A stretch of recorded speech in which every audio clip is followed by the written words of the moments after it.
I was hosting a dinner at my residence when my daughter Carla, in front of everyone, declared, "My grandmother smells of urine." A wave of amusement swept the table. My son in law, Darren, offered a round of applause, clearly amused. My grandchildren, Jaden, aged 12, and Mia, aged 10, were so tickled they nearly choked on their food. A flush of embarrassment crept up my neck, but I remained silent. I simply continued serving, my hands unsteady, and then sat down in quiet contemplation. At 67 years old, I had become the butt of jokes in my own home. After raising Carla on my own from the tender age of 2, working tirelessly to provide her with private tutoring and a comfortable existence, I now felt like an unwelcome guest in the very house I had built through sheer hard work. They believed I was oblivious to their disdainful glances and the hushed remarks made when they thought I couldn't hear. "Grandma is becoming a nuisance," Mia would often say, with Jaden adding, "She complains about everything." Darren would invariably agree, nodding as if he were doing me a grand favor by tolerating my presence in my own dwelling. That evening, after all the guests had retired for the night, I found myself alone in the kitchen, washing dishes and silently conversing with the divine. "Lord," I prayed, "what have I done to deserve such ingratitude? Did I give too much of myself to them?" Tears welled in my eyes and fell into the soapy water, yet something within me was undergoing a profound transformation. I was no longer the woman who passively accepted disrespect and remained silent. For years, they had never questioned the source of funds for the bills, the groceries, or their extravagant trips. They showed no interest in my savings, my investments, or the extent of my assets. However, they were unaware that their comfortable arrangement was about to change dramatically. My name is Eleanor Jenkins. Though most know me as Ellie, I am 67 years old, and for decades I have been the silent cornerstone of this family. Carla never had to concern herself with anything, as I was perpetually there to resolve issues, manage finances, and put her needs before my own. When her father, Frank, departed, she was merely 2 years old. He left one morning with a single suitcase, leaving behind a trail of debt that took me years to clear. We never heard from him again. Carla was too young to grasp the magnitude of her world's upheaval, but I understood it all too well. I worked as a seamstress by day and cleaned offices by night, meticulously saving every penny. My daughter never went without. I funded her English lessons, computer courses, and a private college education in business administration. Upon her marriage to Darren, I presented them with $50,000 as a wedding gift to kickstart their new life. When Jaden was born, they moved in with me, occupying the house I had purchased years prior. I cared for the infant for 2 full years while Carla recuperated. I did the same when Mia arrived. I consistently played the role of the problem solver, the provider, and the one who sacrificed for the dreams of others. Over the past 5 years, I had become their live-in, unpaid domestic staff. My days began at 5 in the morning, preparing breakfast, laying out the children's school attire, and cooking dinner. Carla worked part-time at a retail establishment, earning barely minimum wage, yet she lived as if she were affluent. Darren had been out of work for the past 8 months, having been laid off from his accounting firm, though he feigned an air of carefully evaluating superior job prospects. They indulged in expenditures they couldn't afford, frequenting restaurants, purchasing designer clothing for the children, and embarking on weekend shopping sprees. And who footed the bill for all of this? I did. Who covered the household expenses for my own home, where they resided rent-free?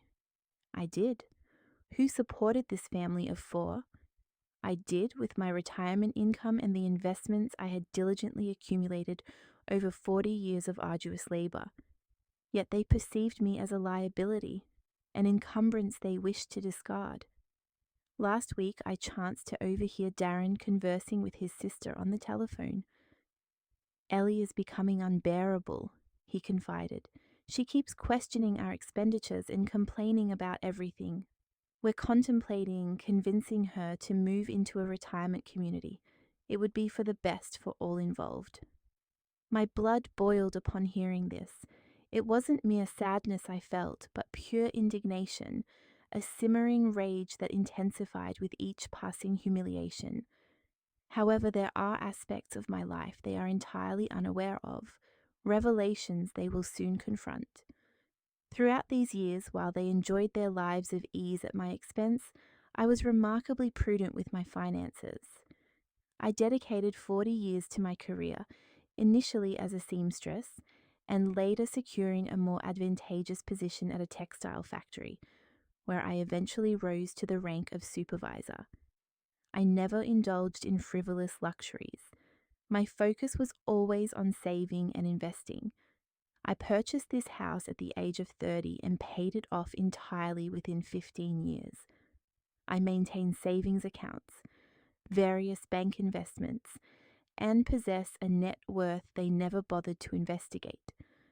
The predicament lies in my ingrained habit of generosity.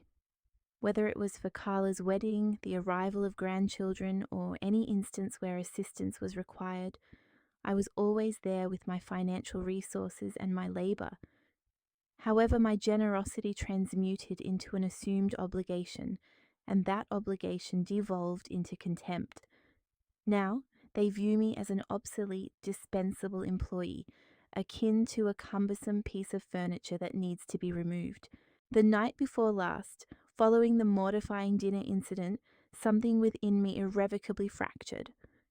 I remained awake late into the night, reflecting on every sacrifice I had made, every instance I had swallowed my pride in the face of their disrespect, every moment I had prioritized their needs above my own.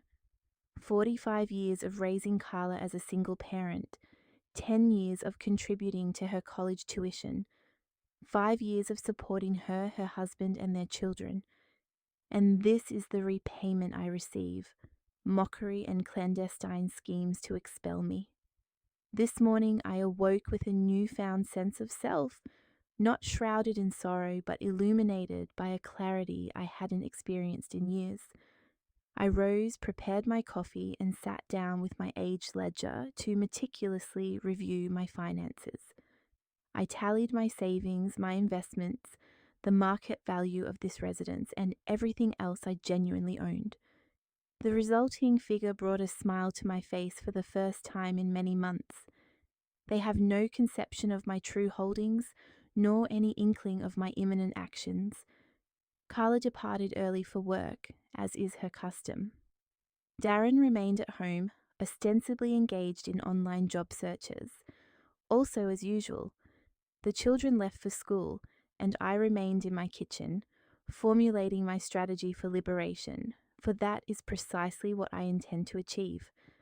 I will liberate myself from this family that regards me as a burden. I will liberate myself from this existence where I am neither respected nor valued. I will cease to be the woman who gives without receiving in return. I contacted the bank and requested an appointment with my account executive, Mr. Ryan, who has managed my portfolios for over a decade. I informed him that I needed to review all my investments, as I was contemplating significant alterations. He scheduled me for the following Monday. I also reached out to my cousin Martha, the sole family member who genuinely cares for me and shared the entirety of my circumstances. She was incensed and assured me that I was welcome to reside with her for as long as necessary. Subsequently, I contacted attorney David Lewis, my legal counsel, and requested an urgent consultation. I explained the necessity of updating my will due to a shift in my family dynamics. He agreed to see me on Tuesday. I also commenced an online search for compact apartments to rent, envisioning a fresh start in a new neighborhood, for that is precisely what I am going to do. I am going to begin anew. At 67 years of age, I shall demonstrate to them that I am not the helpless elderly woman they perceive me to be. I will teach them the true meaning of losing someone who cherishes them. I will reveal to them what life is like, devoid of the woman who consistently resolved all their predicaments. For the remainder of the week, I observed them with a fresh perspective. Darren would rouse late, consume the breakfast I prepared, settle at the computer to feign job hunting, partake in the dinner I cooked, watch television, and then retire for the night. Carla would arrive home weary from her retail job, voice her displeasure if dinner wasn't ready, scold the children for trivial matters, shower, and go to sleep. The children would return from school, discard their backpacks haphazardly, eat whatever was served, do their homework if inclined, play video games, and head to bed. Not a single one of them pondered the mechanics of the household, who settled the electricity, gas, water, grocery, or school supply bills, or funded their outings. To them, all of this simply materialized. The food cooked itself, the bills paid themselves, the laundry cleaned itself. And at the nexus of this perceived magic was me, invisible, taken for granted, and unappreciated. Friday evening brought another disastrous family repast. Carla was in a foul mood due to low sales at the store, which translated to diminished commission for her. Darren was dejected, having found no appealing opportunities in his job search. The children were restless, eager for a weekend movie outing, a desire thwarted by Carla's pronouncement of insufficient funds. I served dinner in silence: stewed chicken, red rice, refried beans, and freshly baked cornbread, all prepared with my hands, my time, and my money. I took my usual seat at the far end of the table and began to eat without uttering a word. It was then that Jaden, my 12-year-old grandson, uttered a remark that proved to be the final indignity. "Grandma, why do you always eat in silence? You look like a ghost." He jested, a laugh punctuating his words. Mia echoed his amusement. Carla offered a faint smile. Darren remained engrossed in his plate, oblivious. In that precise moment I comprehended that to them I was indeed a spectre, a presence they regarded with utter complacency, undeserving of consideration or respect. I finished my meal, collected my plate, and departed for my room without a farewell. I could hear their continued laughter, undoubtedly fueled by Jaden's observation. They made no attempt to follow me. They didn't inquire about my well-being. They offered no apologies. They simply resumed their lives as if no disruption had occurred. That night, nestled in bed, I solidified my resolve. I would not endure any longer. I would not tolerate further humiliation. I would not continue to be the spectral entity in my own home. On Monday, I would commence the execution of my strategy. On Tuesday, I would be at the attorney's office. By the week's end, they would grasp the true meaning of losing someone who held them dear.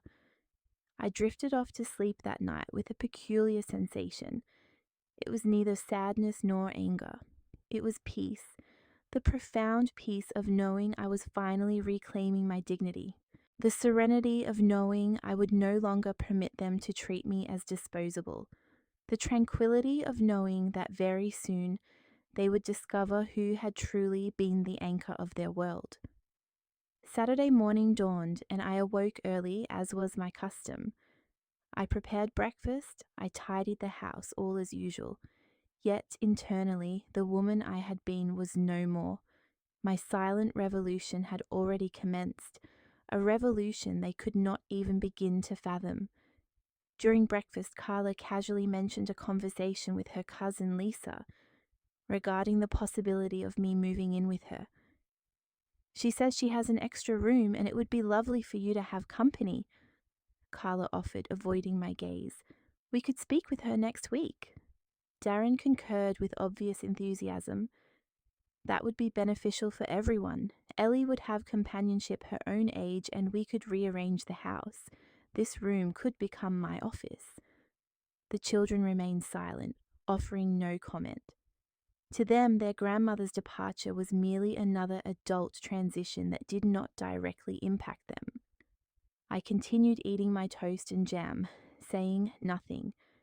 Internally, however, I was smiling. They believed they were orchestrating my life. They were unaware that I had already seized control of my own destiny. Following breakfast, I embarked on my customary Saturday walk through the neighborhood. This time, however, my perambulation served a distinct purpose.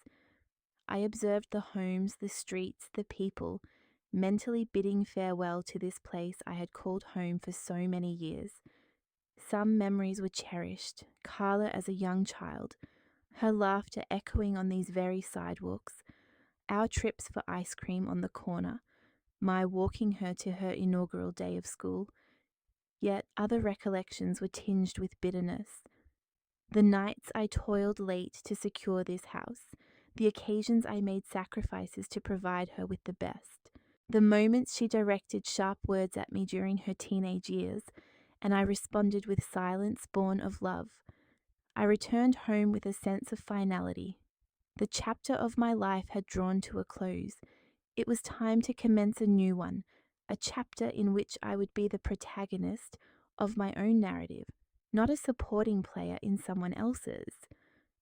Sunday afternoon, while the family was engrossed in a movie in the living room, I remained in the kitchen, meticulously organizing essential documents I would need for my departure. My birth certificate, social security card, investment statements, property deeds, and bank records. Everything was in order. Everything was prepared for my new beginning. Carla entered the kitchen to get some water and noticed me with papers spread across the table. "What are you doing, Ma?" she inquired with a hint of curiosity. "Just organizing some documents," I replied nonchalantly. "For what purpose? Just to keep them tidy. It never hurts." She shrugged and departed, her interest in my activities evidently limited. She had never possessed a genuine interest, and she would soon discover the profound regret of not having cared more. That night, before retiring, I stood before the mirror in my room and observed my reflection intently. I saw a woman of 67 years, her hair graying yet neatly maintained, her face etched with wrinkles that spoke of years of toil and worry, but her eyes shone with a determination I hadn't felt in decades. "Eleanor," I addressed my own image, "tomorrow your new life commences. Tomorrow you cease to be the woman who bestows everything and receives only humiliation. Tomorrow you become the woman who dictates her own destiny." I fell asleep that night, knowing it was the last time I would sleep in this house as the domestic caretaker for my own family. The next time I slept here, if indeed I ever did, it would be as the rightful owner, or perhaps more fittingly, I might never sleep here again.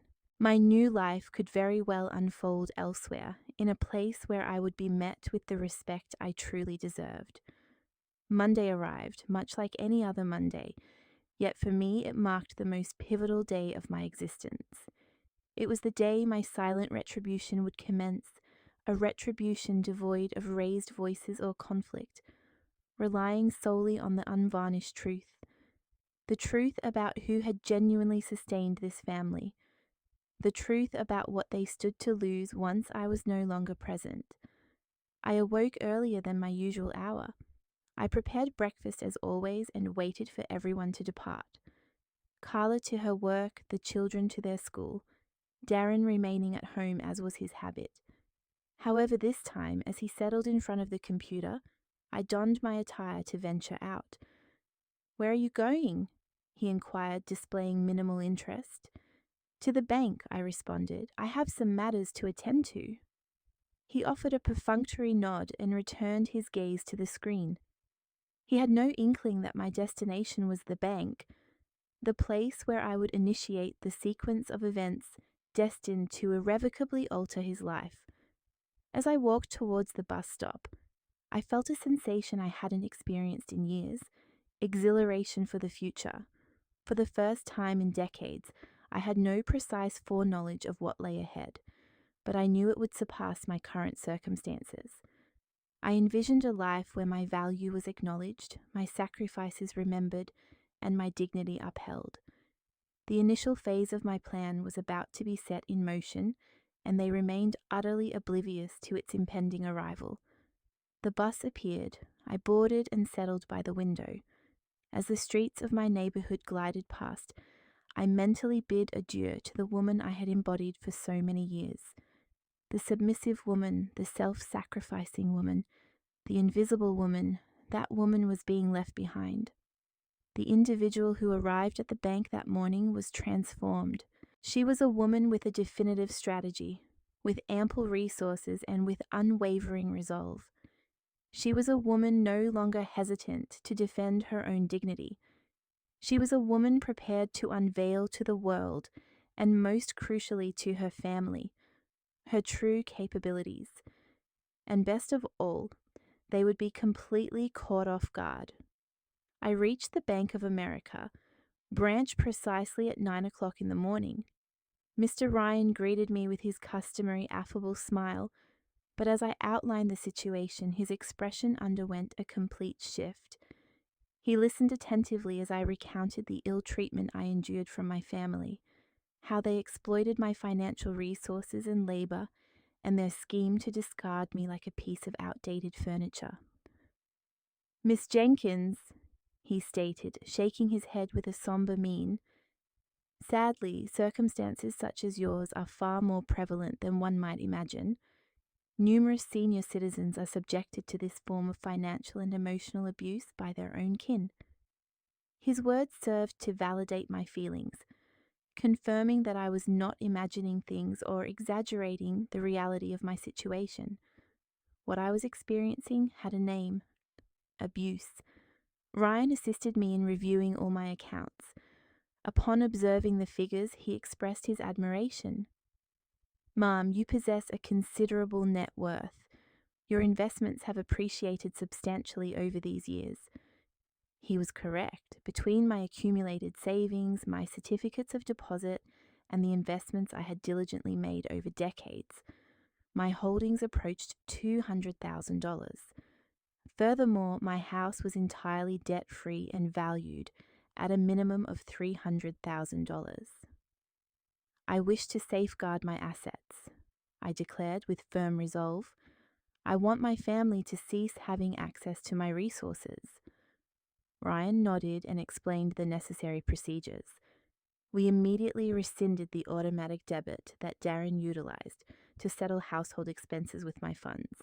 We also deactivated the supplementary credit card that Carla had been using for years. "As of today," he clarified, "only you can authorize the movement of your money."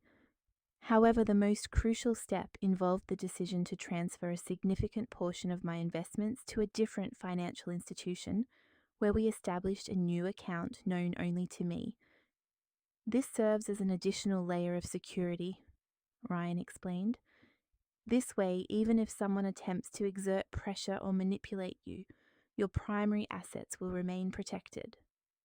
I departed the bank feeling like an entirely new person.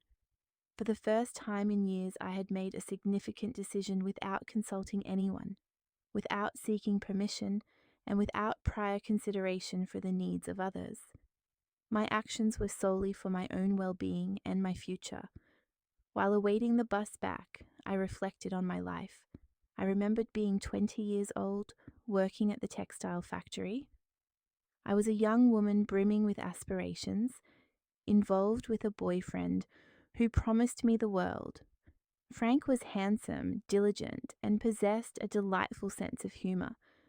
When he proposed, I believed I had found my eternal happiness. The initial years were idyllic.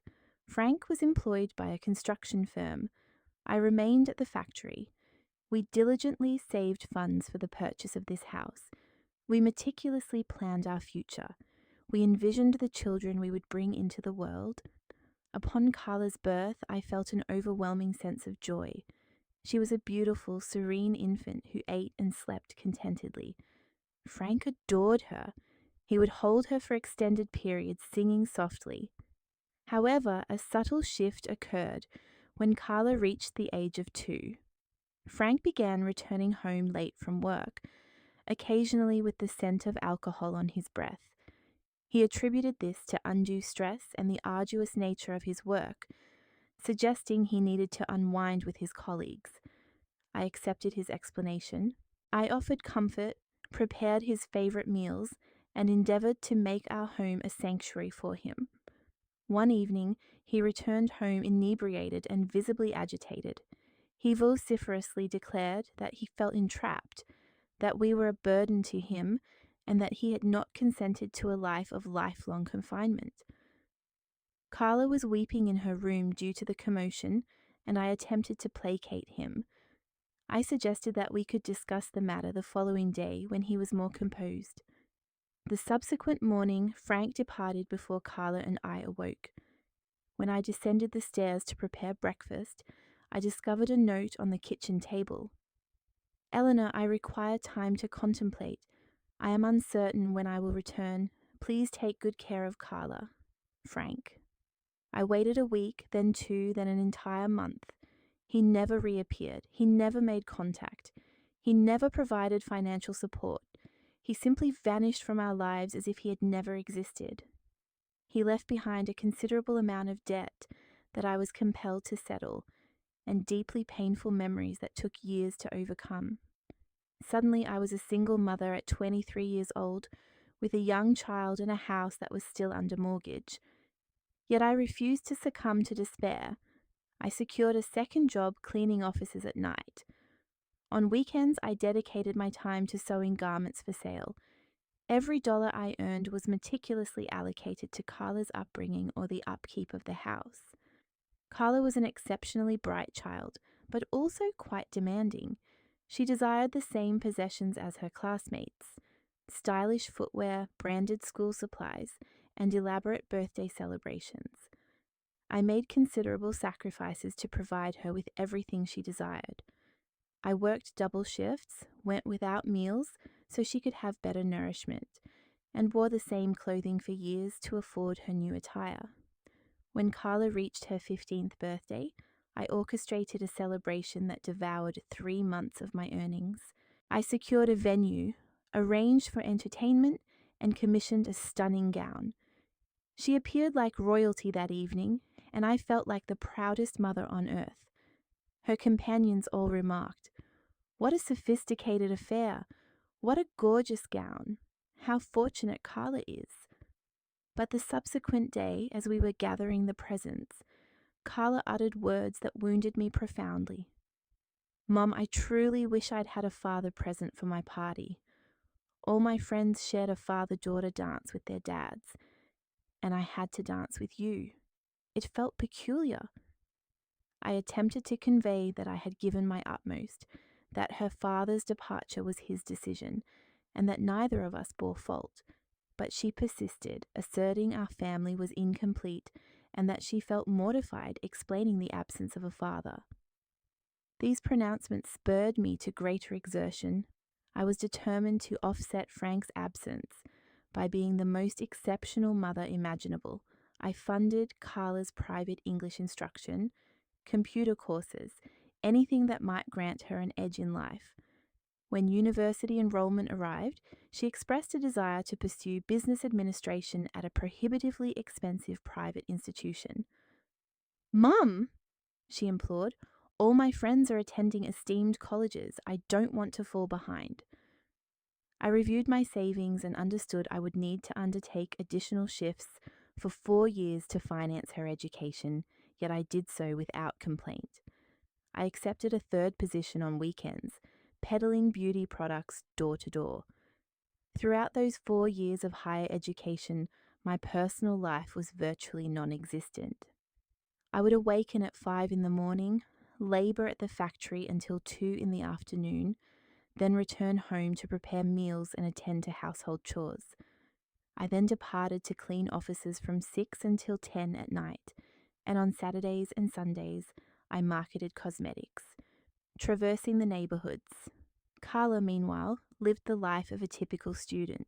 She attended social gatherings, socialized with friends, dated, and acquired clothing with the funds I provided for her incidental expenses. She never once volunteered to work part-time to alleviate her financial obligations. She never contemplated enrolling in a more affordable public university. She never pondered the means by which I sustained her lifestyle. Upon her graduation, we organized another celebration, less elaborate than her 15th birthday fete, but proportionally just as costly. Carla extended invitations to all her university acquaintances, a number of her instructors, and the families of her friends. I spent weeks preparing all the cuisine, decorating the residence, and ensuring every detail was impeccable. In her speech of appreciation that evening, Carla expounded upon her accomplishments, her aspirations, and her pride in having graduated. She extended gratitude to certain faculty members, her companions, and her boyfriend at the time. Towards the conclusion, almost as an afterthought, she added, "And thanks to my mother who provided support throughout my university years." She alluded to my assistance as if it were a minor detail, a commonplace occurrence, as if I had not relinquished my health, my personal connections, my leisure time, and my own aspirations to render that moment attainable. Nevertheless, I maintained my composure, offered a smile, and continued to attend to the guests. Shortly after her commencement, Carla commenced employment at the retail establishment, where she remains presently. She also initiated a relationship with Darren, a young accountant she had encountered during her university tenure. Darren frequently visited our home, partook in evening meals with us, and stayed to watch films. He was courteous in my presence, yet I invariably perceived a degree of detachment, as though I were an obligatory mother-in-law he was compelled to endure. When Carla announced their impending nuptials, I experienced a profound sense of elation, intertwined with considerable apprehension. Elation stemmed from observing my daughter's happiness, her romantic fulfillment, and her embarking on the formation of her own family. Apprehension arose from the realization that I would be left in solitude within this dwelling after dedicating my entire existence to the care of another. "Mom," Carla confided in me one day as we were finalizing wedding arrangements, "Darren and I have been discussing our plans. After we're married, we were hoping to reside here with you for a period while we save for our own residence. Would that be agreeable?" Naturally, it was agreeable. The prospect of not being alone brought me immense relief. Furthermore, Carla remained my child, my sole remaining family. Her proximity rendered me feeling valuable, needed for the wedding preparations. I again tapped into all my accumulated savings. I financed the bridal gown, the reception venue, the catering, the musical ensemble, and the floral arrangements. Carla desired an elegant, refined wedding, as she termed it. Darren contributed minimally financially, citing the nascent stage of his career and his necessity to accumulate funds for his future. The wedding was breathtaking. Carla looked resplendent. Darren was dashing in his tuxedo. They commenced their inaugural dance as husband and wife while I observed them from my table, experiencing a mixture of pride and wistfulness. My daughter was no longer exclusively mine. Now I was obliged to share her with another man, with another familial unit. Following their honeymoon, Carla and Darren took up temporary residence in my home. They transported some of their possessions and settled into Carla's former bedroom. I reorganized my belongings to accommodate their presence. I adjusted my daily routines to align with their schedules. I modified my habits to ensure their comfort. Initially, all proceeded smoothly. I prepared meals. They consumed them. I maintained cleanliness. They generated disorder. I settled the accounts. They lived. It mirrored Carla's university days, but now with Darren's inclusion, I felt purposeful once more, indispensable to my daughter's contentment. However, upon Carla's pregnancy with Jaden, circumstances began to shift. The gestation rendered her exceptionally sensitive and demanding. She required specific culinary preparations at precise intervals.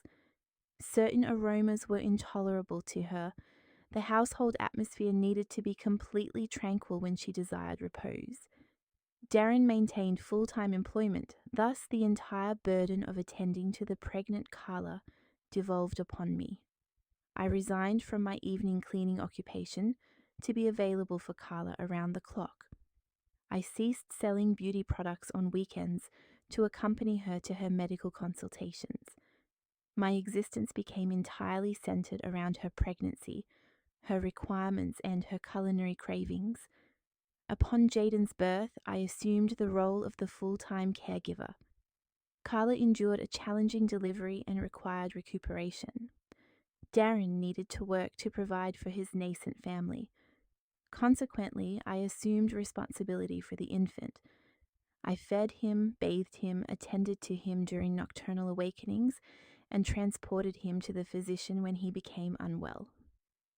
Throughout Jaden's initial 2 years of life, I effectively served as his primary maternal figure. Carla recovered from childbirth, yet she had grown accustomed to my handling of all matters. When she returned to her part-time employment, I continued to oversee the child's care.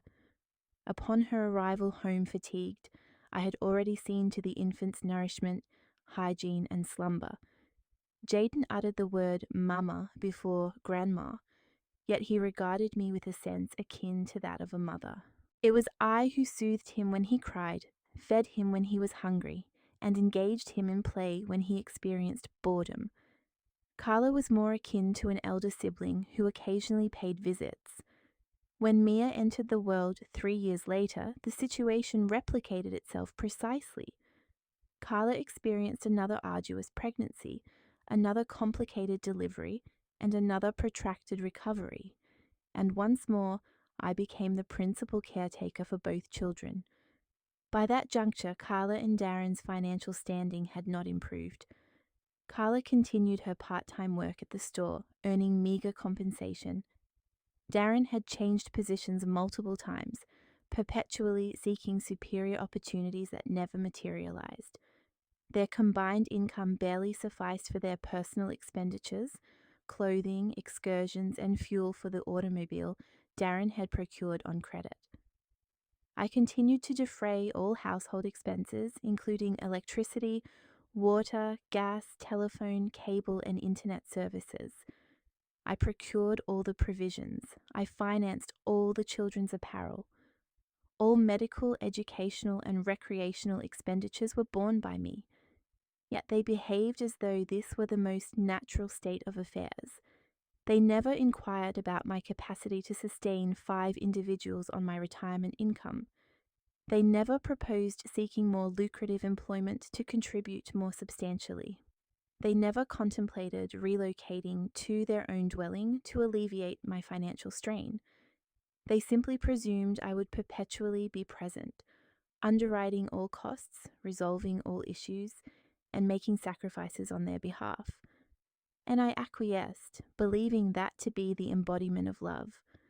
I was convinced that this constituted the conduct of exemplary mothers and grandmothers. I adhered to the belief that my personal worth was contingent upon the extent of my contributions, the magnitude of my sacrifices, and my capacity for endurance. However, over these past few months, as they conspired to divest me, as they treated me as an encumbrance, and as they ridiculed me at my own dining table, I came to the stark realization that what I had perceived as love was, in fact, emotional abuse. What I had considered a cohesive family unit was, in reality, a parasitic arrangement where I surrendered all and they appropriated everything. I returned to my residence that afternoon with a transformed perspective. I was no longer the same woman who had departed that morning. I was an individual who had assumed command of her financial resources, safeguarded her net worth, and embarked on the initial stride towards her liberation. Darren was still engrossed in his computer when I entered. "How did the bank visit go?" he inquired, exhibiting minimal interest. "It was fine," I responded. I proceeded to address certain matters requiring my attention. He remained oblivious to the fact that these matters encompassed securing a new abode, obtaining legal protection for my assets, and initiating the journey towards my complete autonomy. He was unaware that he had just forfeited access to the funds he had been expending so freely for years. He was unacquainted with the impending conclusion of his comfortable existence, devoid of responsibility. That evening during dinner, I observed them with a newfound clarity. Carla lamented the precipitous decline in sales at the store. Darren remarked that he had encountered some intriguing professional opportunities, but had yet to make a definitive choice. The children recounted details of their classes, their acquaintances, and the anticipated gifts for their forthcoming birthdays. No one inquired about the progression of my day. No one perceived my attire, chosen as if for a significant engagement. No one evinced interest in my activities during the hours I was away from the residence. To them, I was invisible, save for instances when they required something. Following the meal, as I was attending to the dishes, Carla approached me with a smile that I now recognized as disingenuous. "Mom," she chirped in a saccharine tone, "I spoke with my cousin Lisa today. She is quite enthusiastic about the prospect of you residing with her. We could visit next weekend so you can survey her dwelling and discuss the particulars." "What particulars?" I inquired without ceasing my dishwashing. "Well, how you will arrange the financial contributions, the division of domestic duties, those sorts of arrangements. The financial contributions, naturally. They desired my departure, but they sought to ensure my continued financial support for someone else. They wished to be unburdened by my presence, but not by my wealth." "Carla," I stated, turning to face her, "have you and Darren contemplated how you intend to manage the household expenses once I am no longer here?" She fell silent momentarily, visibly taken aback by the question. "Well," she stammered, "I suppose we will need to make arrangements. Darren is going to secure a more substantial position, and I could potentially increase my hours at the shop." "Do you already possess this superior position?" I directed the question to Darren, who had been passively observing our exchange from the adjacent living area. "I am in the process," he replied, resorting to his characteristic vagueness. "There are several highly promising avenues akin to those he had been evaluating for the past 8 months, the kind that invariably surfaced when his lack of employment was questioned, yet never manifested as concrete professional roles." "And the household expenses?" I pressed. "Who will assume responsibility for them while you pursue these enhanced employment prospects?" Carla and Darren exchanged an uncomfortable glance. It was evident that these practical considerations had not factored into their planning. They had devised a strategy for my removal, but they had not, however, formulated a plan for their own sustenance in my absence. "Well," Carla finally articulated, "I suppose we could acquire a loan until Darren secures employment." "A loan based on what collateral? With what income stream to effect repayment? What concrete financial strategy?" However, these specifics were inconsequential. The paramount objective was my disappearance from their lives, thereby permitting them to maintain their comfortable existence without the necessity of encountering, hearing, or tolerating my presence. I retired to my chamber that night, a subtle smile playing on my lips. They believed they were extricating themselves from a predicament. They remained unaware that they were eliminating the solution to all their dilemmas, and very soon they would confront the harsh reality. On Tuesday morning, I awoke with an invigorating energy I had not experienced in years. It was the day of my scheduled consultation with Attorney Lewis, and I was certain that following this meeting, there would be no possibility of retraction. I dressed with deliberate care. I donned my navy blue attire, the one I had acquired for Carla's graduation and had since reserved for significant occasions. This was unequivocally a momentous event, the day I would assume complete dominion over my life. Carla departed early for work as per her customary routine. The children, after consuming the breakfast I had prepared as usual, rushed off to school. Darren settled himself before the computer with his coffee, feigning the semblance of job searching, as was his wont. Everything appeared to conform to the established pattern of normalcy, routine, and predictability. They were utterly unaware that their world was on the precipice of an irreversible transformation. "I am departing," I announced to Darren. "I have an appointment with the attorney." He looked up from the screen, a flicker of curiosity in his gaze. "The attorney? Whatever do you require a lawyer for?" "To update some documentation," I replied evasively. "Matters that are necessary at my age?" He nodded absently. His attention had already gravitated back to the computer screen. He harbored no genuine interest in my endeavors. This had always been the case, yet today his lack of inquisitiveness served to my advantage. Attorney Lewis's office was situated in the downtown district, within an edifice that, while aged, was impeccably maintained. I had known him for upwards of 15 years. He had been instrumental in assisting me with the property-related paperwork and several minor legal matters over the intervening years. He was a man of serious demeanor and professional conduct, yet possessed of considerable empathy. Upon my recounting of the circumstances, his expression grew somber. "Miss Jenkins," he stated after hearing my complete narrative, "what you are conveying is exceedingly disquieting.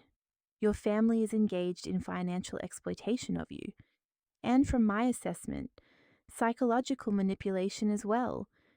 His pronouncement served to validate what I had already intuitively apprehended. I was not fabricating this scenario. My perceptions were not exaggerated. The predicament I was enduring was demonstrably real. It possessed a defined nomenclature and offered legal recourse. "I wish to safeguard myself," I declared with unwavering resolve.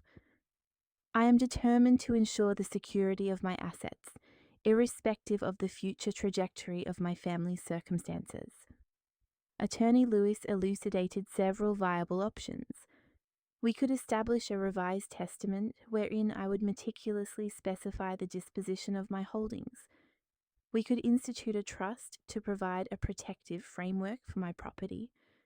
We could draft official declarations affirming my complete mental faculties for making decisions concerning my assets. He also cautiously imparted, "We must consider the potential for your family to attempt to have you legally declared mentally incapacitated, thereby facilitating their acquisition of control over your assets. Regrettably, this is a prevalent stratagem when elder individuals opt to protect their financial standing." That prospect instilled a degree of fear within me, yet it also galvanized my impetus to act with greater expedition. We resolved to immediately prepare a legal instrument formally attesting to my unimpaired mental capacity and my inherent right to allocate my assets as I deemed appropriate. Furthermore, we comprehensively revised my existing will.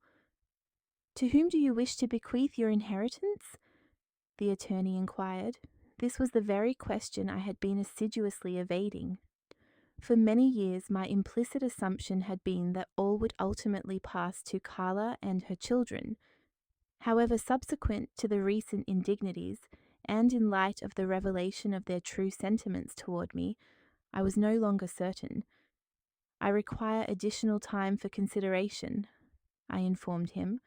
"For the present, I wish for the preceding testament to be rendered null and void. I will formulate a new one once I have reached a definitive conclusion." The attorney nodded in understanding. "In the interim," he assured me, "your assets will remain safeguarded. No individual can exercise authority over your net worth other than yourself." I departed his office with the sensation of an immense burden having been lifted from my shoulders. For the first time in decades, I possessed absolute command over my life and my financial resources. I was no longer the woman who bestowed everything without question, who sacrificed without limitation, who endured indignities in the name of affection. My subsequent destination was a real estate agency I had discovered through an online search. I intended to examine rental apartments, locations where I could commence my new existence, free from the embrace of the family that regarded me as a liability. The agent, a young woman named Patricia, presented me with a selection of possibilities. The initial apartment proved too diminutive. The second was situated in a neighborhood that failed to appeal to me. However, the third option was, in a word, perfect. It was a 2-bedroom dwelling within a tranquil building, primarily occupied by individuals of my age group. It featured a functional kitchen, a commodious living area, and a park with benches and trees visible from the window. "It is perfect," I declared to Patricia. "When would I be able to move in?" "If you provide the deposit today," she responded with a smile, "I could furnish you with the keys by tomorrow." Without a moment's hesitation, I retrieved my checkbook and remitted the payment. 2 months security deposit, plus the initial month's rent. It represented a substantial sum, yet I possessed the requisite funds. For the first time in years, I was allocating my money towards an acquisition solely for my own benefit. "Do you require assistance with furnishings?" Patricia inquired. "Yes," I replied. "I am embarking on a completely fresh start." She provided me with the name of a retail establishment specializing in affordable yet quality furniture. I dedicated the remainder of the afternoon to selecting essential items: a queen-sized bed, a modest chest of drawers, a table accompanied by 2 chairs, a compact refrigerator, and a basic stove. I had no need for ostentatious luxuries, only practicality and comfort. The furniture was scheduled for delivery the following afternoon. By then, I would be established in my new life. The exhilaration I experienced was immeasurable. It felt as though I had been in a profound slumber for years and was finally awakening. I returned to my residence late in the afternoon. Darren remained stationed at the computer, as though he had not moved throughout the entire day. The children had arrived from school and were engaged in watching television in the living room. All was precisely as it had always been. "How was your day?" Darren asked me absent-mindedly. "Remarkably well," I replied. "I have finalized all necessary arrangements." He remained oblivious to the fact that these arrangements constituted a significant stride toward my ultimate independence. That evening, I prepared dinner according to my usual practice, albeit with a subtle alteration. I was acutely aware that this would be one of the final instances I would undertake this task for them. I prepared chicken with mole sauce, rice, beans, and warm cornbread. A generous and flavorful repast, prepared with my customary diligence, yet now executed as a farewell gesture rather than an obligatory duty. During the meal, Carla casually remarked upon a detail that unequivocally confirmed the rectitude of my decision. "Mom," she stated between bites, "I spoke with my cousin Lisa once more. She is genuinely enthusiastic about the prospect of you residing with her. She mentioned that the financial assistance you will provide will prove exceedingly beneficial." There it was, the unvarnished truth. They did not desire my companionship with Lisa for personal solace or my well-being. They sought my departure so they could retain possession of the house, while simultaneously ensuring my continued financial utility to another party. "Financial assistance?" I inquired, feigning ignorance. "Well, yes," Carla replied, as if it were a self-evident fact. "Lisa will not be accommodating you gratuitously. You will be expected to contribute to her household expenditures, just as you currently contribute here. Contribute to the expenses as if for the past 5 years I had been the sole contributor, rather than the individual underwriting absolutely everything. as if my financial resources were a discretionary input rather than the complete sustainer of this family. And how do you propose to manage the expenses once I am no longer present? I reiterated the question. This time it was Darren who responded. We informed you that we are actively working on that. I shall secure a substantial position very soon. And when precisely? I pressed. Will that occur? He became visibly uncomfortable. These matters require time, Ellie. One cannot expedite the search for a suitable position. 8 months without employment, and he still spoke of not rushing the search. 8 months subsisting on my finances, consuming my provisions, utilizing my utilities, and he still possessed the audacity to speak of taking his time. And in the interim, I persisted, what is the plan? Carla and Darren exchanged another awkward glance. It was evident that they anticipated my continued financial support for the household even after my departure. Or perhaps they harbored a fantastical notion that funds would continue to materialize to cover their expenditures. Eventually, Carla conceded, I suppose we could secure a loan until Darren finds employment on his own. However, this was beside the point. The crucial element was my vanishing from their lives, thereby allowing them to maintain their comfortable existence without the inconvenience of my presence, my voice, or my tolerance. That evening, I retreated to my quarters early, as I had a significant amount of preparatory work to undertake. Upon opening my wardrobe, I began to extract the garments that were truly essential, which amounted to very little: a few comfortable frocks, undergarments, basic footwear, and my cherished sweater. The remainder could remain behind. In this new chapter of my existence, such an abundance of possessions was unnecessary. I also segregated my vital documentation, my birth certificate, social security card, financial records, insurance policies, and property deeds, everything requisite for my self-sufficiency. These I secured within a specialized satchel, concealed beneath my bed. Subsequently, I retrieved a vintage trunk from the closet and commenced packing discreetly, taking only what was indispensable. My objective was to avoid arousing suspicion through any conspicuous activity within the residence. My intention was to depart well before dawn, leaving all arrangements finalized for their eventual discovery. While packing, I unearthed old photographs that prompted deep reflection. Carla as an infant nestled in my arms, beaming. Carla on her inaugural day of school, sporting her new uniform. Carla at her university commencement, proudly holding her diploma. Carla at her wedding, resplendent in her bridal gown. In every single one of these images, I was present, holding, accompanying, celebrating, supporting, perpetually available, endlessly giving. Yet in none of these snapshots was I the central figure. I was invariably a supporting character in someone else's narrative. I made the decision to take only a single photograph, one of myself, alone, captured a few years prior on my birthday.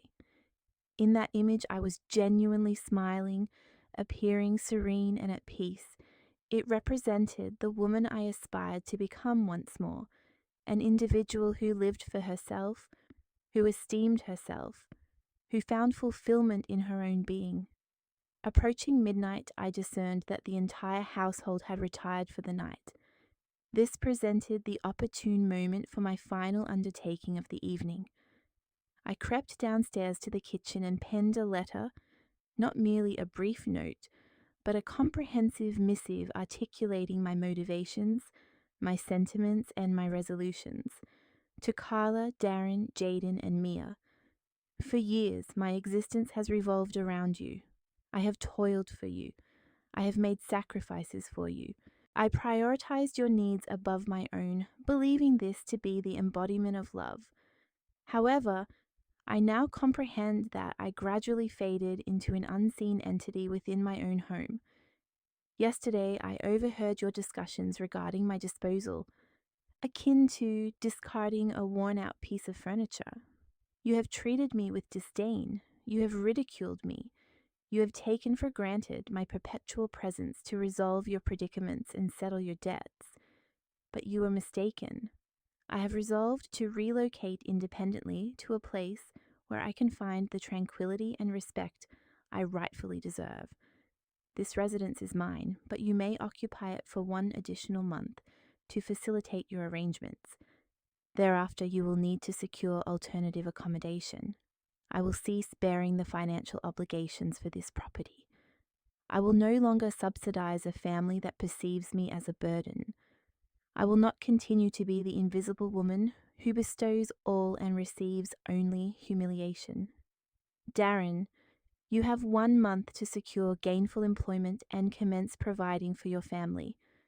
Carla, you can augment your working hours or seek a position with higher remuneration. Jaden and Mia, you will come to understand the significance of accountability and the value of those who cherish you. Perhaps one day you will grasp the extent of the harm you have inflicted upon me. Perhaps one day you will learn to appreciate what you possessed. By that juncture, however, I will be immersed in the life I merit, surrounded by individuals who honor and esteem me. Do not attempt to locate me. When you are prepared to accord me the respect I am due, I shall then determine whether to re-establish contact with you. With affection, but without subjugation, Eleanor. I deposited the letter on the kitchen table, accompanied by the spare house keys and a meticulous enumeration of all impending expenses. Electricity, water, gas, telephone, cable, and internet services. From the following month onward, all these would fall under their purview. I also included information regarding outstanding payments, Darren's vehicle installment, the children's educational fees, the medical coverage, and the utilities they had habitually enjoyed without thought. For the first time in 5 years, they would confront the stark reality of the true cost of sustaining their chosen lifestyle. I returned to my room and concluded my packing. 1 suitcase filled with essential attire, a bag containing crucial documents, and a small tote holding a few cherished mementos comprised all that was necessary to commence my new life. That night I retired with a blend of apprehension and exhilaration. Apprehension, because I was embarking on an undertaking I had never before attempted, living entirely for myself. Exhilaration, because I was finally achieving liberation from the indignities, the demands, and the pervasive invisibility.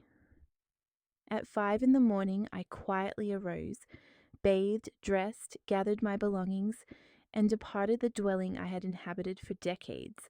I did not glance back. I felt no pangs of nostalgia, only a profound sense of liberation. The taxi I had summoned the previous evening awaited me at the corner. I provided the driver with the address of my new apartment. During the journey, I observed the city awakening. Individuals heading to their workplaces, children en route to school, shopkeepers opening their establishments, everyone commencing a new day, much like I was embarking on a new life. Upon our arrival at the building, Patricia was already present, keys in hand. "How thrilling," she remarked with a genuine smile. "Your new life commences today." She was unequivocally correct. My new life did indeed begin that day, a life where I was the protagonist, not a mere supporting player, a life where my needs held the same significance as everyone else's, a life where respect and affection were not favors to be earned through sacrifice, but inherent rights bestowed simply by virtue of existence. I proceeded to my new apartment and stood in the empty living room, inhaling deeply. The air was imbued with the scent of fresh starts, boundless potential, and freedom. For the first time in decades, the future was entirely my own. The furnishings would arrive in the afternoon. In the interim, I seated myself on the floor and retrieved my mobile device. I had several important calls to make. Firstly, to my cousin Martha, to apprise her of my decisive action. Secondly, to the bank, to confirm the implementation of all protective measures, and finally to Attorney Lewis to inform him that the plan was in motion. Yet before initiating any calls, I remained in silent contemplation for a few minutes, absorbing the magnitude of my accomplishment. At 67 years of age, I had discovered the fortitude to fundamentally alter my life's trajectory. I had unearthed the strength to declare an end to a situation that was steadily eroding me. Within a few hours, Carla, Darren, and the children would awaken to discover my letter. They would realize that the woman they had rendered invisible had finally elected to become visible, albeit within the confines of her own life, not theirs. They would discover that the individual they had taken for granted possessed her own volition, her own boundaries, and her own inherent dignity. And I would be here, in my new abode, commencing the remainder of my life with the profound serenity derived from finally choosing to love myself as ardently as I had loved others throughout my existence. It was 8 o'clock in the morning when Jaden, in his customary haste, descended the stairs in anticipation of breakfast before school. As always, he expected to find the table set, the juice poured, and the warm quesadillas I habitually prepared each morning. However, the kitchen was devoid of warmth, utterly silent and empty. There was no comforting aroma of freshly brewed coffee, no cornbread sizzling on the griddle, and no sign of activity. "Mom!" he called out towards the staircase. "Grandma didn't make breakfast." Carla descended, clad in her robe, her hair disheveled, clearly irked at being roused so early. "What do you mean she didn't make breakfast?" she grumbled upon entering the kitchen. It was then that her gaze fell upon my letter, positioned on the table alongside the keys and the itemized list of bills. She picked it up initially with mild curiosity, but as she perused its contents, her expression underwent a dramatic transformation. Her eyes widened, her mouth fell slightly agape, and her hands began to tremble. "Darren!" she shrieked, her voice pitched in a register I had never before heard from her. "Darren, get down here this instant!" Darren scrambled downstairs, still in his pajamas, assuming a dire emergency was at hand. "What is it? Why are you shouting?" Carla thrust the letter into his hands, rendered momentarily speechless. Darren read it in silence, and I could vividly picture his shock upon reaching the portion detailing the 1-month ultimatum for vacating the house. "Where is your mother?" Darren inquired after finishing the letter. Carla hurried towards the stairs. "Mum, Mum!" She ascended the steps 2 at a time and flung open the door to my room. She found the bed neatly made, the closet partially emptied, and absolutely no trace of my presence. She returned to the kitchen, her face ashen. "She's gone," she whispered. "She took clothes, documents. She really left." Mia appeared at that moment, also seeking her morning meal. "Why are you all shouting? Where is Grandma?" "Your grandma left?" Carla stammered, her voice quivering. "Left where?" Mia inquired, failing to grasp the gravity of the situation. "We don't know," Darren responded, beginning to process the implications of my departure. "She moved somewhere else." Jaden, older and more perceptive, posed the critical question. "And who is going to make breakfast? Who is going to pay the bills?" This query landed like a bombshell in the kitchen. It was the inaugural instance any member of that household had questioned the source of their fundamental provisions. Carla and Darren exchanged a bewildered glance at a loss for words.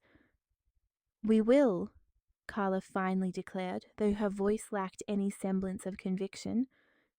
"With what money?" Jaden pressed, his 12-year-old practicality exceeding his parents' awareness. Carla attempted to contact my mobile phone, but I had already changed my number the preceding day.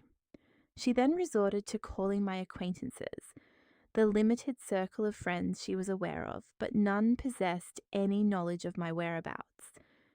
I had effectively vanished from their lives, precisely as they had conspired to be rid of me. Meanwhile, I was ensconced in my new apartment, overseeing the arrival of my furniture. The delivery personnel were exceptionally courteous, arranging every piece precisely as I had specified.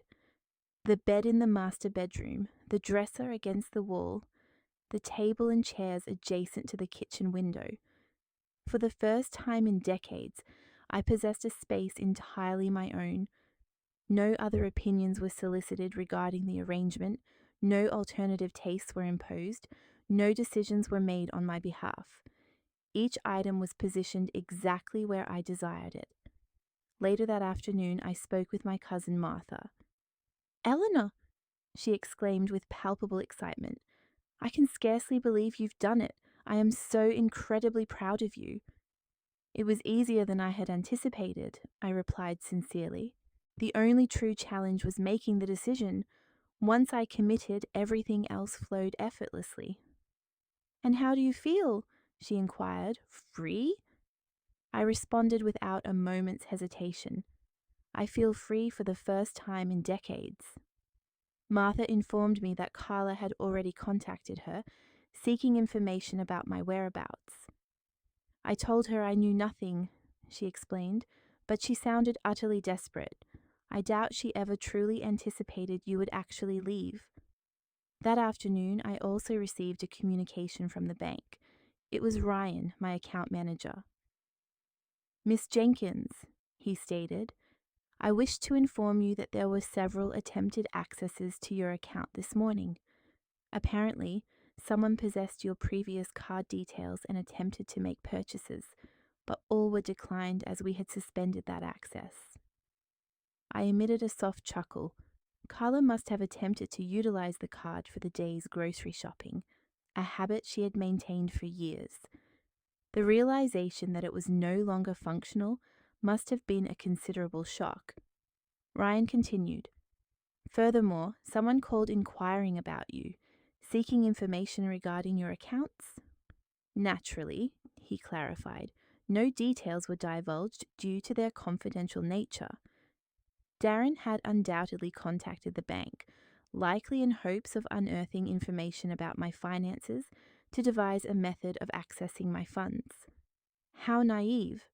That evening, settled comfortably in my new bed in my new room, I remained awake, contemplating the events likely unfolding at my former residence. I envisioned Carla and Darren poring over figures late into the night, desperately trying to ascertain how they would manage the upcoming month. They were probably experiencing for the first time the true cost of maintaining the household. Gas, electricity, water, telephone, cable, internet, groceries for 4 individuals, the children's sundry expenses, all the necessities they had taken for granted for years.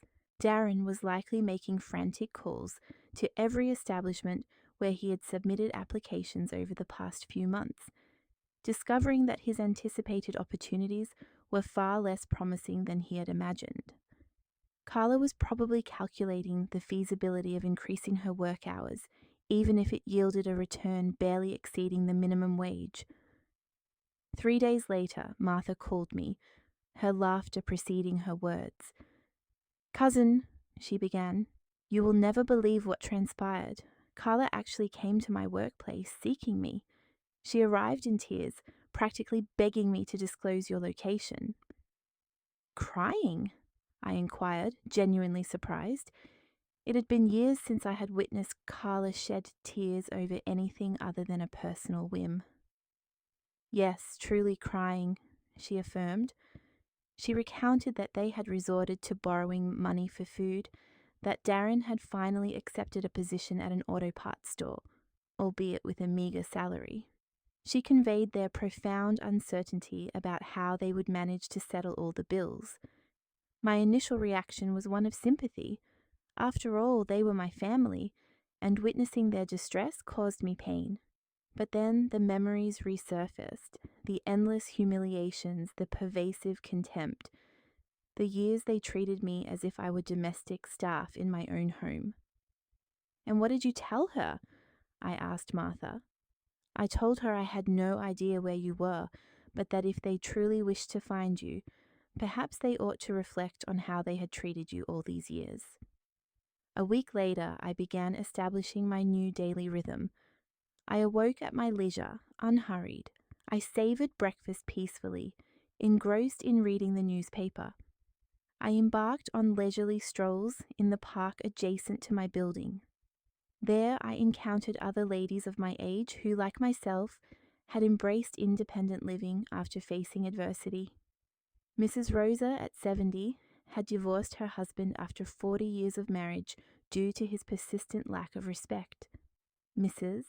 Carmen had relocated from her son's home because her daughter-in-law treated her poorly.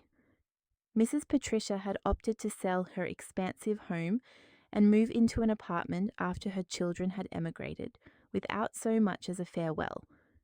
We were all women who had made courageous choices to safeguard our dignity. In the afternoons, we convened in the park, engaging in conversation, sharing laughter, and recounting our experiences. For the first time in years, I had genuine companions, not individuals who merely tolerated my presence out of convenience. 2 weeks after my departure, Carla made an appearance at the park. She had somehow ascertained my address. Likely by covertly observing me, she presented a changed appearance, thinner, with pronounced dark circles beneath her eyes, and her attire less meticulously maintained than usual. She approached me from behind as I was conversing with my new circle of friends on a park bench. "Mom," she said, her voice trembling. I turned to face her, feigning no surprise. "Carla, may we talk?" she requested. My companions, perceptive to the situation, discreetly withdrew, leaving us in private. Carla sat beside me on the bench, maintaining a noticeable distance. She appeared anxious, uncertain, as if unsure how to commence. "Mum," she finally began, "we need you to come home." "Why?" I inquired calmly. "Because we need you," she replied, though her tone lacked conviction. "Need me for what, precisely?" I pressed. Carla fell silent for a moment, clearly unprepared for this line of questioning. She had evidently anticipated my immediate agreement to return. "To help us," she finally murmured. "With what?" I continued to inquire, despite already knowing the answer. "With the house bills," she finally admitted. "Darren has secured a job, but he doesn't earn enough to cover everything." There lay the unvarnished truth. They required me not as a mother, not as a grandmother, but as a person. They needed me as a source of income, as the unseen employee who invariably resolved their financial quandaries.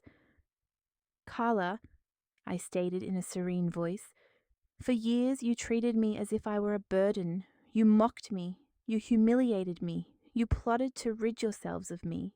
Now that you have discovered I was the one sustaining your lifestyle, you wish for my return." "That's not true," she protested weakly. "Is it not?" I countered. "Then why are you seeking me out? Why do you claim to miss me? Because you value my company? Because you desire to spend time with me?" Carla remained silent, unable to articulate an answer, as we both knew the truth. The answer was no. "I forgive you, Carla," I said after a prolonged silence. "I forgive you because you are my daughter, and I will always love you. However, forgiveness does not equate to my returning to a situation where I am not afforded respect." "I promise everything will be different," she implored. "We will treat you better. We will value you more." "Until when?" I asked. "Until you grow accustomed to my presence again. Until you take me for granted once more. Until you devise another means of disposing of me." Carla began to weep. These were genuine tears, unlike the manipulative displays she had employed since childhood to achieve her desires. "I don't know what to do, Mum," she sobbed. "I never realized how expensive it was to maintain a house. I never understood how much we depended on you. I just thought you were just there." Those words perfectly encapsulated how they had perceived me for years. not as an individual with my own needs, feelings, and dignity, but as an entity that simply existed, available and perpetually taken for granted. Carla, I said, placing my hand gently on hers, you are an adult woman, married with children. It is time for you to learn to live without depending on your mother for everything. But we don't know how, she admitted. Then learn, I replied firmly, just as I learned to be a single mother at 23, just as I learned to work 3 jobs to support you, just as I learned to sacrifice my dreams for yours. Carla remained silent, absorbing my words. For years, I continued, I believed that my worth as a person was contingent upon how much I could give, how much I could sacrifice, but I now understand that a person of value also deserves to receive respect, affection, and consideration. And we respect you, Carla murmured. Do you truly? I inquired. When you mocked me at dinner, when you discussed sending me to live with Lisa to get rid of me, when you never consulted me on decisions that impacted my own home? Carla offered no rebuttal, for she knew I spoke the truth. Mom, she finally said, what must we do for you to return? Nothing, I replied. There is nothing you can do because I no longer wish to return. For the first time in my life, I am living for myself, and it feels absolutely wonderful. Carla remained with me for another hour, attempting various arguments to persuade me, suggesting the children missed me, that Darren had learned his lesson, that she finally understood my worth. However, all her pronouncements sounded hollow, as we both knew her primary motivation was financial necessity. When she departed, her demeanour conveyed a sense of defeat. I surmised she had finally comprehended that the consequences of their actions were permanent, that certain decisions could not be undone with mere apologies. That night, I contacted Attorney Lewis to apprise him of my meeting with Carla.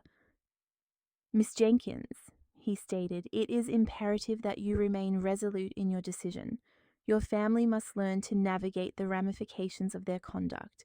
If you return now, they will infer that they can mistreat you, knowing you will always come back. He was undeniably correct. Reverting to my previous role now would implicitly convey that their capacity for humiliation, disregard, and scheming to eliminate me was acceptable, as I would invariably return when they deemed it expedient. 1 month later, precisely as stipulated in my letter, I initiated the process of changing the locks on the house. It was legally my property, and I had already afforded them ample time for their preparations. I engaged a locksmith and personally supervised the work. Upon arriving home from work that afternoon and finding herself unable to gain entry, Carla contacted me in a state of desperation on the new number she had obtained through Martha. Mom, you changed the locks. We absolutely cannot gain entry to the residence. The deadline I provided you has passed, I responded with composure. It was time for you to secure your own abode. But we haven't found anything within our financial reach, she lamented. Then seek out something more modest, less costly, in a more economical district, I advised, just like any household compelled to manage its expenditures judiciously. The children will be obliged to switch educational institutions, she countered. The children will learn that privileges are attained through diligent effort and preserved with accountability, I stated. Carla persisted in her pleas. However, my determination was already set. They had been afforded a full month to make arrangements, explore different avenues, and adapt to living within their actual financial constraints. Their failure to do so indicated they still harbored the expectation that I would resolve their predicaments. 3 months elapsed, and Martha informed me that Carla, Darren, and their offspring had relocated to a compact dwelling in a less affluent locale. Darren had secured full-time employment at the automotive parts establishment, and Carla had increased her working hours at the retail outlet. The children had changed schools, and were adjusting to a lifestyle with fewer indulgences. Do you comprehend the most remarkable aspect? Martha inquired. Carla had shared that the children were now more closely bonded, learning to contribute to household chores due to the absence of domestic assistance. She also mentioned that she and Darren had become more connected, necessitated by their need to collaborate to make ends meet. It was indeed an ironic turn of events. My departure, perceived by them as a calamity, was transforming my family into the very individuals they ought to have always been, self-reliant and accountable. 6 months subsequent to my departure, I received a handwritten correspondence from Jaden, my grandson, penned in his 12-year-old script. Dearest Grandma Eleanor, I truly miss your quesadillas and the bedtime narratives you used to tell. Mother has explained your reasons for leaving, and I believe I grasp them. We did not treat you with the respect you deserved, and that was an error. I now assist more around the house and have learned to manage certain tasks independently. Father asserts that these experiences are forging our resilience. I hope you are content in your new dwelling. I love you, Jaden. That missive brought me to tears, not of sorrow, but of profound pride. My grandson was internalizing vital principles regarding respect, responsibility, and the ramifications of one's actions. Tears of joy welled as, at long last, someone within that family comprehended that my sentiments held significance. I penned a reply detailing my new existence, the acquaintances I had made, and the delightful discoveries I had encountered living independently. I also clarified that distancing oneself from individuals who inflict hurt does not signify a cessation of affection, but rather a profound act of self-preservation and self-love. It was a year before I encountered Carla again. Our paths crossed serendipitously at the local market, and I was struck by the perceptible transformation in her demeanor. She appeared more mature, more conscientious, and considerably less entitled. Her hands bore calluses from her augmented working hours, yet she exuded an air of greater self-assurance. Mother, she exclaimed upon seeing me, you look radiant. Thank you, I replied. You too have undergone a noticeable change. We conversed briefly. She shared that Darren had obtained a more advantageous position at an accounting firm, that she had received a promotion at her workplace, resulting in a slight increase in her earnings. The children had successfully adapted to their new educational environment and had cultivated a greater sense of independence. Are you content? She inquired finally. Exceedingly so, I affirmed with sincerity. For the first time in decades, my happiness is complete. Carla nodded with a hint of melancholy. I am delighted for you, she stated, and her sincerity was palpable. We parted amicably, devoid of any lingering resentment, yet without making arrangements for future encounters. I had relinquished the daughter who perceived me as an employee, but perhaps in time I might discover the daughter who esteemed me as a mother. Returning to my modest dwelling that afternoon, I reflected on the preceding 12 months. I had reclaimed my dignity, my autonomy, and my zest for life. I had come to understand that it is never too late to advocate for the respect we inherently merit. I had realized that a life dedicated to one's own well-being can be as profoundly satisfying as a life devoted to the needs of others.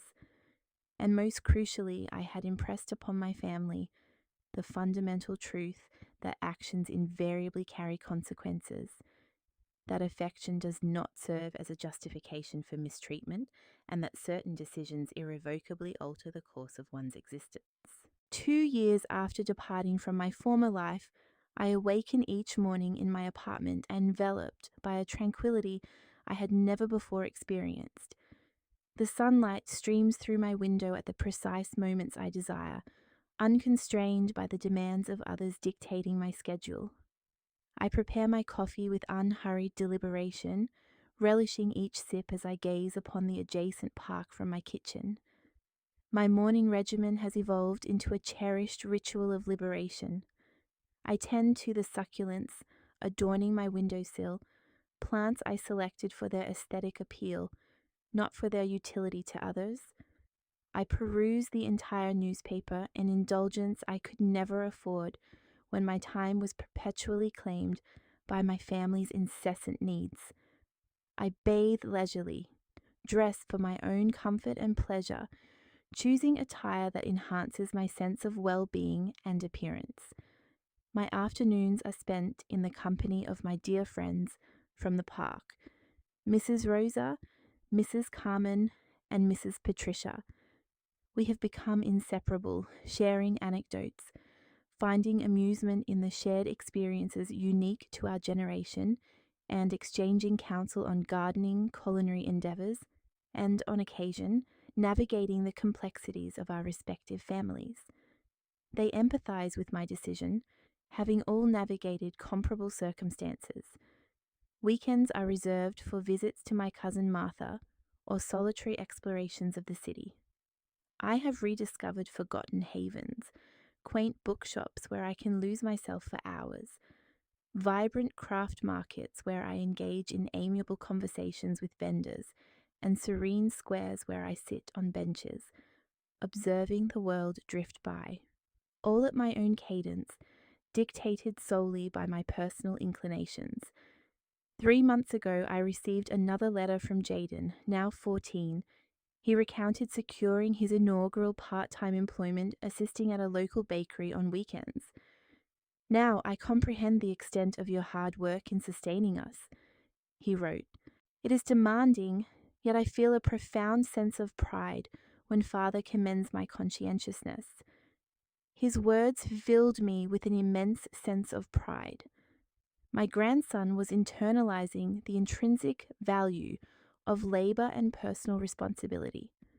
Mia, too, penned her first letter last month. At the age of 12, her penmanship is more refined than her brother's, yet her sentiments were equally poignant. "Grandma, Mother has taught me how to prepare quesadillas like yours. They don't quite taste the same, but when I eat them, I recall your presence. I now contribute more to household tasks and understand that nurturing a family is a collective endeavor." These letters are preserved within a special wooden box, alongside cherished photographs and significant documents, not as tokens of resentment, but as tangible representations of my family's profound metamorphosis. They serve as irrefutable proof that my decision, though arduous, was ultimately the correct one. My grandchildren are maturing with a set of values they would have remained oblivious to had I continued to preemptively resolve all their challenges. Last week, while selecting produce at the local farmers market, I encountered an individual who resided in my former neighborhood. She conveyed that she had observed Carla and Darren, noting their diligent work ethic, and that the children had experienced substantial growth and exhibited increased maturity. "One can discern they have learned to appreciate what they possess," she remarked. "They no longer indulge in numerous luxuries, yet they appear more cohesive as a family unit." These observations served to reinforce a conviction already deeply entrenched within my heart. My departure, though perceived as punitive, was in fact a benevolent intervention. By relinquishing my role as their readily available solution, I compelled them to unearth their own resources, to mature, to evolve, and to forge a genuine family dynamic, rather than remaining a collection of individuals dependent on external support. I have acquired the skill of preparing meals for a single person, a feat I had never before accomplished. My portion sizes are modest, my culinary preferences are entirely my own. My time spent in the kitchen has become a period of quiet contemplation, not a chore. When I feel inclined to prepare something particularly special, I do so purely for the personal satisfaction it affords, unburdened by external expectations. In the evenings preceding slumber, I settle into my preferred armchair, one I selected myself, perfectly suited to my physique and my spinal comfort, to reflect upon the day's events. There are no insistent voices, no critiques regarding the sustenance, no external plans intruding upon my thoughts. Only the profound stillness, the tranquility I consciously chose, the silence that has restored my inner peace. Occasionally, my thoughts turn toward the future. I remain uncertain whether Carla and I will ever achieve a close kinship again. I cannot predict if my grandchildren will seek my company as they mature. I have no assurance that Darren will ever fully comprehend the depth of the hurt his indifference inflicted upon me. However, I have assimilated a fundamental truth. My happiness cannot be contingent upon the decisions made by others. Next month marks my 70th birthday. I am orchestrating a modest gathering with my companions from the park. This will be the inaugural instance in decades where I shall commemorate my birthday with genuine personal desire, unmarred by the expectations of others.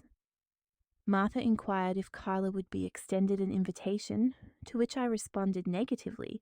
This decision stems not from animosity, but from a desire to be surrounded, on that particular day, solely by individuals who celebrate my existence, rather than merely tolerate it.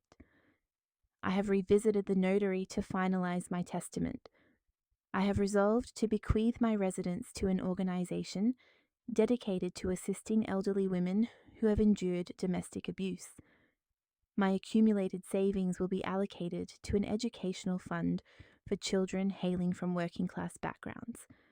Carla will receive a bequest, though not the entirety. My grandchildren will inherit their portions upon reaching the age of 25, an age at which they will possess the maturity to truly appreciate their inheritance. This disposition is not born of vindictiveness, but of unwavering consistency. Throughout my life, I extended my generosity without reservation. This boundless altruism inadvertently fostered individuals who lacked the capacity to value what they received. My ultimate act of benevolence is to impart the lesson that all things are earned, that nothing should be taken for granted, and that respect and affection are indispensable prerequisites for reaping the rewards of a life dedicated to productive endeavor. On certain afternoons, as the sun descends beyond the trees in the park, a gentle wave of nostalgia washes over me, recalling the cherished moments shared with my family, the early years of Carla's life when she was an affectionate and appreciative child, the nascent days of my grandchildren whose smiles illuminated my world. However, this nostalgia is no longer tinged with guilt or regret. I have learned that extending love does not equate to condoning mistreatment. I have learned that fulfilling the roles of mother or grandmother does not necessitate the sacrifice of one's personal dignity. I have learned that it is never too late to assert the respect we rightfully deserve. My apartment, though modest in size, resonates with my very presence. Every object within its confines possesses a narrative I personally curated. Each piece of furniture is positioned according to my precise preference. My days unfold in accordance with my desires and my needs. For the first time in my existence, I am the central figure in my own life's narrative. When I gaze into the mirror now, I perceive a woman who has cultivated a profound sense of self-worth. I observe wrinkles that signify a wealth of experience, not suffering. My eyes gleam with the serene confidence of one who has made judicious decisions, even when confronted with adversity. Sometimes, the most impactful lesson one can impart to loved ones is the demonstration of one's capacity for independent survival. And within that newfound silence, I have discovered my authentic voice. Did you find my narrative engaging? And from which city are you tuning in? Let us continue this conversation in the comments section. If this story resonated with you, please consider supporting me with a super thanks, enabling me to continue sharing similar narratives. Your generous contributions are immensely appreciated. I eagerly await your thoughts on the story. On your screen, you will find 2 additional life stories that I wholeheartedly recommend. My channel offers a wealth of further content. Do not forget to subscribe. Until our next life story, with affection and profound respect.